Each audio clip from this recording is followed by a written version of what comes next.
Hello, and thank you for choosing Alternatives, a public access forum that explores the many facets of human interest. Alternatives is more than a show about art, music, and politics. It's a show that spotlights the diverse modalities for living a better life. I'm Al DiGiacomo, your host for Alternatives. And tonight, we'll be examining one of the many holistic approaches to balanced health. Our guest today is Cara Krafchick. Cara is a certified practitioner of Jytsu, a powerful ancient healing wisdom dating back to 7th century Japan. Jytsu restores energy, providing health and strengthening by balancing the body's energy flow. With over 25 years of investigating holistic approaches to life, Cara uses intuitive insights and visualization as profound tools to heal the mind, body, and spirit. And Cara will share this information with us today. Thank you for being our guest, Cara. Hi, Al. How are you? I'm very well today. Good. Cara, please tell us briefly on what the ancient healing art of Jytsu and its relationship it shares with Hiro Murai. Hiro Murai. Yes. He was, in the early part of this century, he was one of a family of doctors. He himself was not a doctor, but more of a renegade. And he found that he was seriously and critically ill. And he told his family that he wanted to not to use the conventional methods, but asked them to take him to their country home and leave him there for 7 days. And when they get back to pick him up, he would either be dead or he would be well. And so for those 7 days, he meditated in the way that he knew, did deep breathing, and used some of the finger holds. That was all that was left of the ancient healing art. It had been passed on from generation to generation since its origin was in the 7th century. And so he did a series of these finger holds, and they're called mudras. And he meditated and he did deep breathing, and his body got colder and colder and colder. And on the 7th day, just as he thought he was surely dying, his body heated up like a furnace, and he realized that as he cooled down, that he was well and on his way to becoming well. It kind of rekindled the fire within. Yeah, and I think releasing also through the breath the toxins that he had accumulated that caused the illness, because that's what happens. The organs become full of toxins and they're not able to work. Right. So the process, and plus his spiritual connection, which I'm sure was part of it also. And so in all of that, his body regenerated.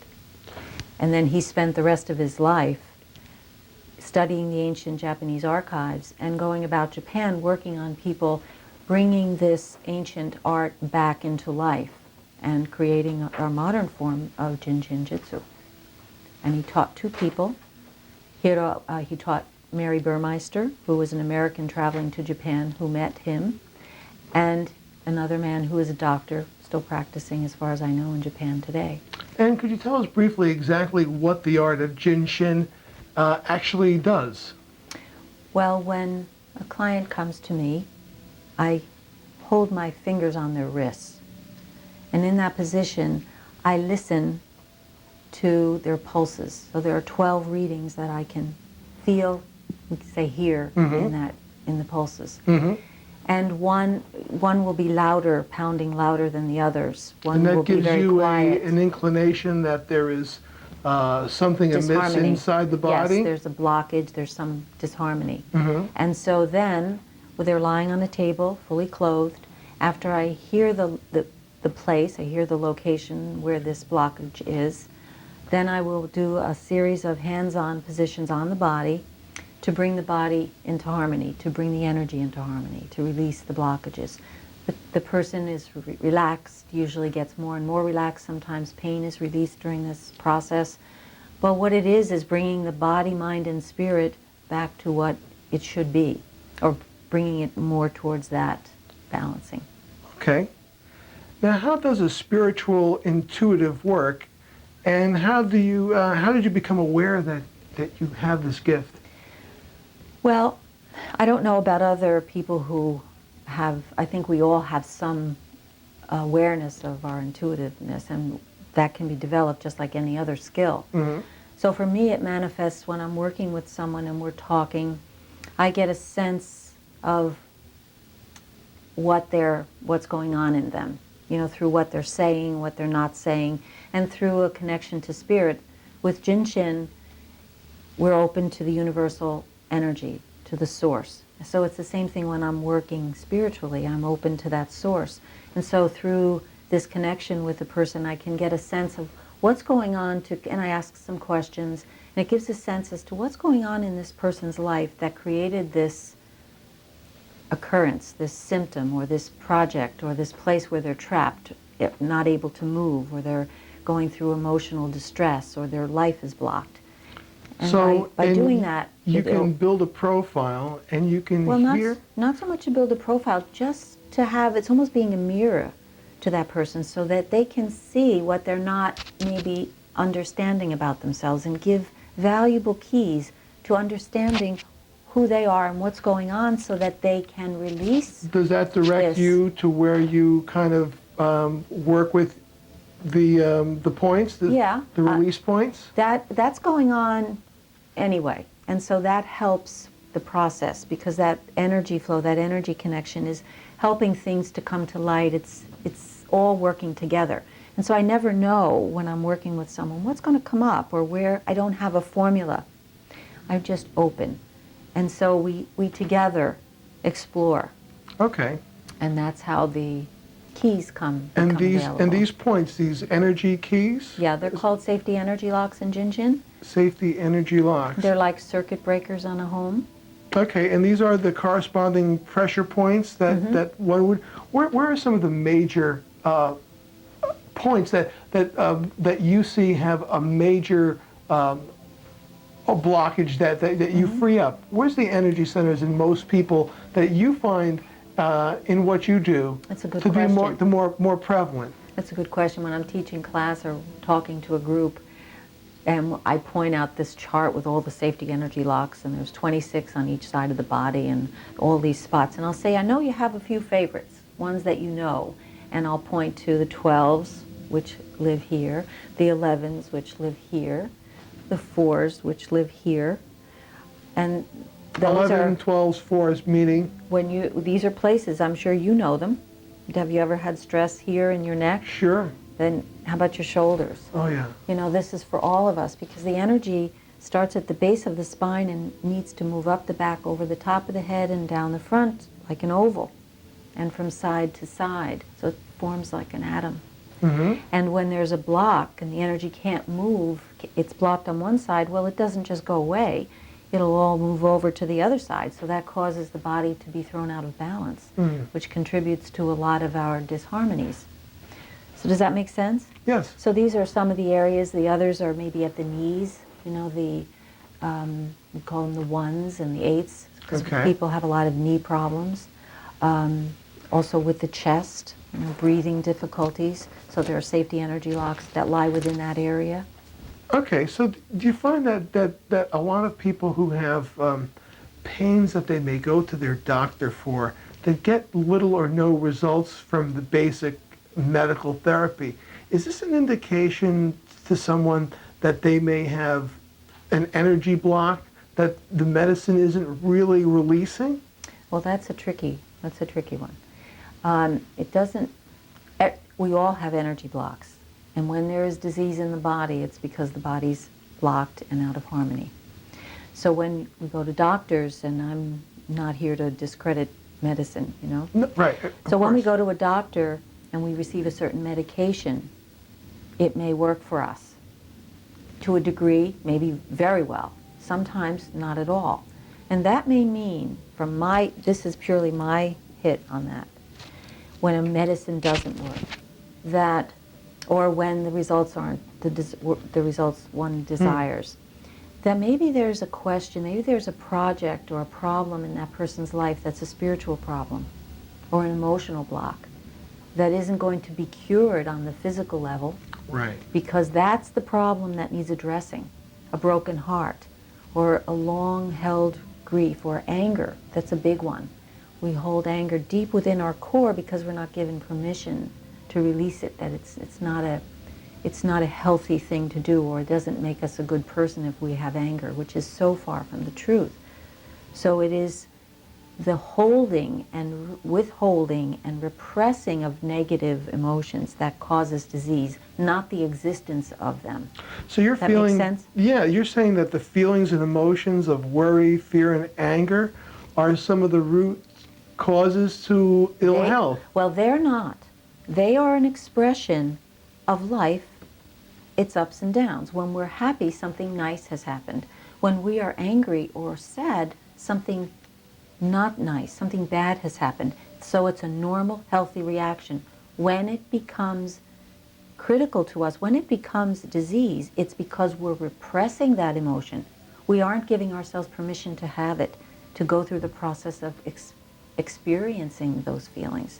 That's when And to further disease. understand them? Yeah, to release them, to feel them, to hold them sacred, and to comfort ourselves, to allow ourselves to stand in our anger, to stand in our sadness, to be comforted by ourselves and our loved ones. What happens here, especially now in our society, because it's such an accelerated living, we do not have the space nor take the space to deal with those emotions. We shelve them.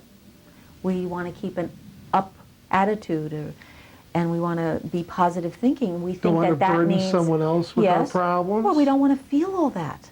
Anger and rage are very uncomfortable, but they're real. Once we honor it and feel it, and through working with the body, we can release it energetically, because otherwise it's going to stay in the cells of our body. Do you get that? Yes. And when it stays in the cells of our body and accumulates there, eventually an area is going to become contaminated with it, or an organ is going to become contaminated, and then the body begins to exhibit symptoms of disease. Breaking down. Right. After a while, it just can't hold out any longer. So it's that important distinction. It's not the negative emotions. That's what makes us human. That's what makes us wonderful. Okay. It's the withholding, the repression or suppression of those emotions because we judge them as bad. What are some of the maladies that you've had some success with freeing some people up with?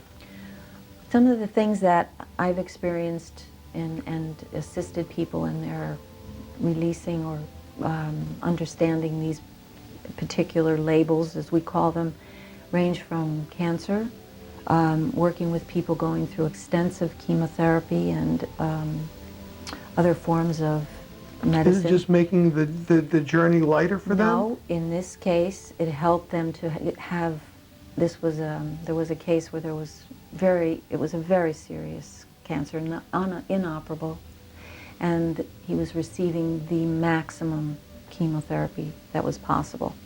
And so by seeing him, working with him, giving his family the flows to do to assist his body, he had hardly any symptoms at all of what people usually experience with chemotherapy.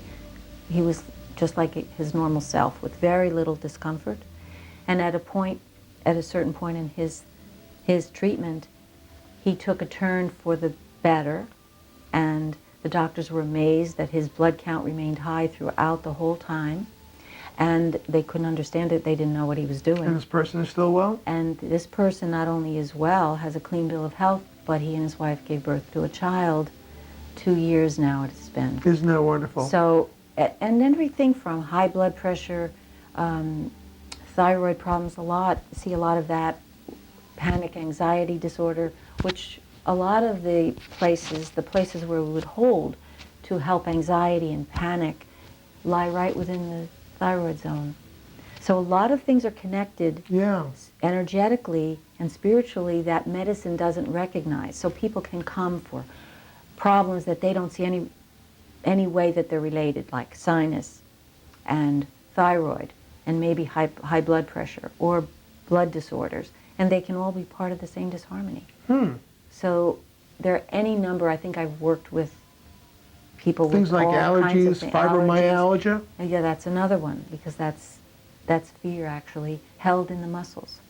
Really, fear held in the muscles. So it's fear that hasn't been recognized, hasn't been dealt with, buried in the body, and it will manifest. And no one can tell on how long it'll take until it's it so many surfaces. factors. Right, so many factors. That's because so it's interesting. timing, it's the body's general health, it's what's going on in your outer world, your inner world, your lifestyle. It's never one thing. It's always a combination Now of this things. is very similar. It sounds very similar to other types of channeling of the natural flow, be it chi, be it ki, just the universal life force.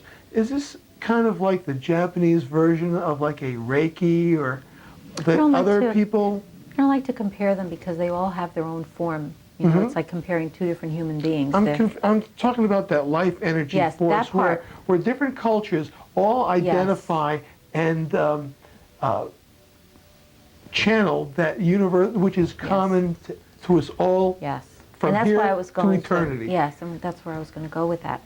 That the form is different, but there are wonderful things going on. And what it is this next frontier that we're seeing. So we're seeing many modalities that have all different approaches, because as many people as there are many different approaches that are needed. So what works for one person may not work for another. So there's wonderful ways that they can find an affinity for. I always tell my clients when I talk to them on the phone or someone comes to me, I say, come, you'll know.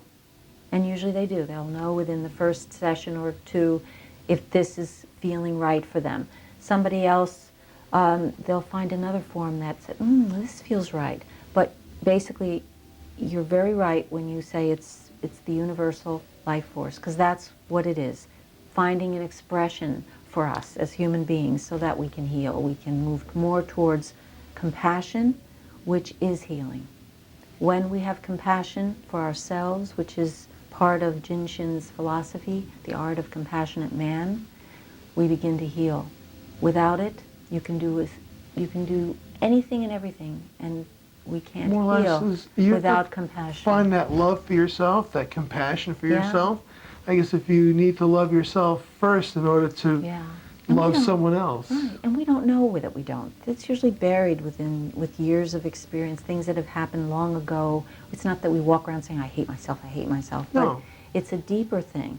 And so when we can accept ourselves in the midst of whatever it is we're disliking, whatever our illness is, or whatever our job situation, or whatever it is that we want to change, and we're willing to accept ourselves in that place, then the body will respond. It's like a wake-up call, too. Any illness is a red flag. And my belief is that it's from spirit, our spirits, saying something is wrong, you need a new awareness to cope with this particular thing. Maybe our lives have gotten off track. And so it's an opportunity. And when we can see illness or our crises as opportunities, it's a hard, difficult thing. So basically, maybe if I can kind of recap this, that the whole benefit of Jinshin Jytsu would be to be living a better life within your own body, feeling happy and loving with yourself, and therefore you can show someone else. And this is all kind of self-taught. I mean, what you do is you show people how to release and keep themselves well. There's a lot of self-help to Jinshin, which is why I love it. You know, it empowers the client. Okay, so maybe we'd be able to show our viewers at home a few self-help techniques. Sure. And maybe if we have some extra moments, we can show people some of the beautiful artwork that you create, which I think is an expression of your inner self and your love for the universe here. So we will return with some self-help techniques and some of Cara's art. Don't go away. Well, Cara's going to show us where the pressure points are and a couple of self-help techniques. So relax and enjoy the ride. Hi, Cara. Hello, Al. So this is the, when the client comes in, we talk a little bit, and then they get on the table. And I place my fingers at their wrist and listen. And I get a sense of where the body's talking.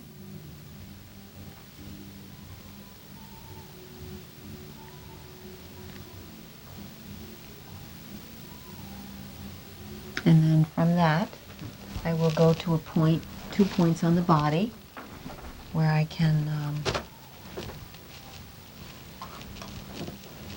access the body's energy. So I'm placing one hand on your shoulder, just between your shoulder blade, and the other on your left inner knee. This opens up the chest a little bit, so it would allow you to take a nice deep breath, releasing tension in the shoulders, and allowing that energy to move up the back and descend the front. And I feel pulses on both of my hands where I'm touching the safety energy lock.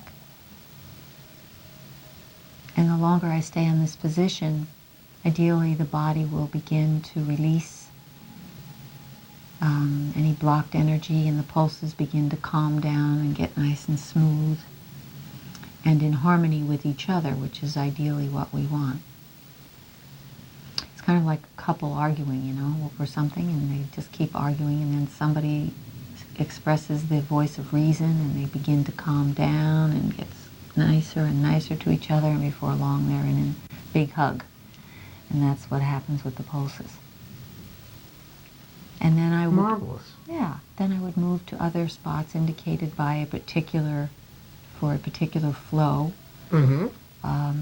That would be indicated by what I heard or didn't hear in the pulses. So I would just move from one position to the other. And meanwhile, if it were a session, we'd be talking. Sometimes people like to just be How quiet. long is an average session? About an hour. The energy part, you really don't want to go over an hour because that's all the body needs. And the session goes on for 8 hours. So for 8 hours, your body is still receiving that flow. And that's good to know. Now, for people at home, if they wanted to release, is there any preliminary understanding, any studying that needs to be done? Not really. One basic thing that I could share with you, since we spent time tonight talking about blocked emotions or releasing negative, toxic emotions, something really simple that everyone can do would be to work with the fingers, because all the organ flows go through the fingers. Kind of At like a one point. reflexology. Yes, it's same principles, Okay. the same energy flows. So each finger houses 2 organ flows and is governed by an attitude, an emotion. When we repress that emotion, those organs and the organ flows that lead to them get stressed. So by holding, we call it jumper cabling, the finger, we are harmonizing the energy to those 2 organs and to the flow patterns that lead to the organs. So if someone had a problem with their liver, say. Well, yes, I will go over them real quick. I'm sorry. No, that's a good question. Yeah, good question. You're ahead of me. Thumb is stomach and spleen, the organs that Either left organ or right flows. thumb? Yeah, either one. You can do both or go to the one that draws you. Okay, so the So thumb stomach, spleen, the attitude is worry. So when we worry and repress that worry, it burdens the organ flows to the stomach and spleen. hence nervous stomach. Right. Or weakened spleen, which causes a weakened immune system, because the spleen is the battery, it's the furnace for the body. The index finger is bladder kidney function, and the attitude is fear. So when we are burying our fears instead of facing them and working with them, it will affect our bladder kidney. Thereby we can suffer from back distress because the bladder flow goes right down the back. Middle finger, there's your liver, gallbladder, and the attitude is anger and rage. So anything to do with liver, gallbladder generally is dealing with buried anger and rage. The ring finger is lung and large intestine. The attitude is deep grief. So when we are burying our sadness, burying our grief, burying our disappointments, then the lung, large intestine suffer. Little finger has to do with heart, small intestine, and the attitude is pretense, laughing on the outside, crying on the inside. trying to, And or doing. all it's done is to So hold by them. holding the finger, you don't have to press it, you don't have to find the exact spot, just by holding the finger, doing some deep exhalations, breathing out through the mouth and in through the nose, just by that simple thing, you can calm your body, you can nourish those organs, you can release negative emotions. Now, I don't want to be simplistic about this. It's not going to take a lifelong, you're holding emotions for a long time and just hold the finger and 5 minutes later everything's fixed. But it's a journey. And these are ways that you can begin that journey to releasing this and also connecting spiritually with your own self, your own God within, your own higher self. So this is a wonderful technique. Starting with the right thumb, work through each of the fingers, at the same time breathing out through the mouth, in through the nose, and just taking 10 minutes of your day. You can do it anywhere. You can do it at the office.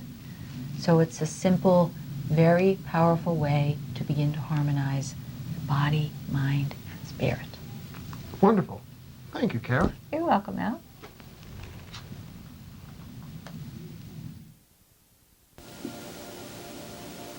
Well, thank you, Cara, for being here and sharing your insight with us. Cara Krafchick is a holistic practitioner of the 7th century Japanese healing art Jytsu. She has been our guest today, and we hope that you have enjoyed our program and will tune in again for another edition of Alternatives. And as always, we invite our viewers to comment or contribute their talent for public access television.